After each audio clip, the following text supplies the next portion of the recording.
நான் ஒவ்வொரு வாட்டி போகும்போது நம்ம கோயம்புத்தூர் ஒப்பனக்கர ஸ்ட்ரீட் போத்தீஸ்ல புதுசா சாரீஸ் இன்ட்ரோடியூஸ் ஆகும். இந்த வாட்டி இந்த சாரி தாங்க வந்திருக்கு. செம்ம பிரிட்டி கலெக்ஷனுங்க. இப்ப நீங்க பாக்குறது ஒரு பியூட்டிஃபுல்லான ஜார்ஜெட் சாரில ஃபுல் எம்ப்ராய்டரி ஒர்க் ஓடுதுங்க. செம்ம அழகா இருந்தது.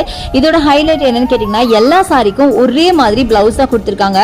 சாரியோட கலர்ல வாய்ப்பே இல்லை, அவ்வளவு பியூட்டிஃபுல்லா இருந்தது. நல்ல ஃப்ளோயியான சாரி பிளஸ் பாடி ஹக்கிங்கா இருந்தது. இதுதாங்க பிளவுஸ். பிளவுஸ் பாத்தீங்கன்னா சேம் எல்லோல மல்டி கலர் ஃபிளவர்ஸ் எம்ப்ராய்டரி போட்ட மாதிரி சாரி. அது தவிர பிளவுஸ்ல ஸ்கேலப் பார்டரும் கொடுத்திருக்காங்க. சாரியிலும் பாத்தீங்கன்னா ஃபுல்லா ஸ்கேலப் பார்டரோட செம்ம அழகா இருக்குங்க. சான்ஸே இல்ல. கரெக்டா சொல்ல போனா இந்த சாரி எல்லாம் உங்களுக்கு நேர்ல பார்க்கும்போது இன்னும் பியூட்டிஃபுல்லா இருந்ததுங்க. நீங்க நேர்ல போனீங்கன்னா வாங்காம வர மாட்டீங்க, அவ்வளவு சூப்பரா இருந்துச்சு. பிரீமியம் குவாலிட்டியில இருக்க ஜார்ஜெட் அப்படிங்கறனால நல்ல ஒரு ஷைன் மட்டும் இல்லாம வேர் பண்ண அவ்வளவு கம்ஃபர்ட்டா இருந்தது. அவ்வளவு சூப்பரான ஒரு சாரி. எனக்கு வந்து இதுல ஒயிட் ரொம்ப பிடிச்சிருந்தது. அதுல பாத்தீங்கன்னா மல்டி கலர் இருக்கிறதுனால நீங்க எந்த பிளவுஸ் வேணாலும் வேர் பண்ணிக்கலாம், செம்மையா இருக்கும். அண்ட் ஃபைனலி இதோட பிரைஸ் பாத்தீங்கன்னா 910 rupees வருது.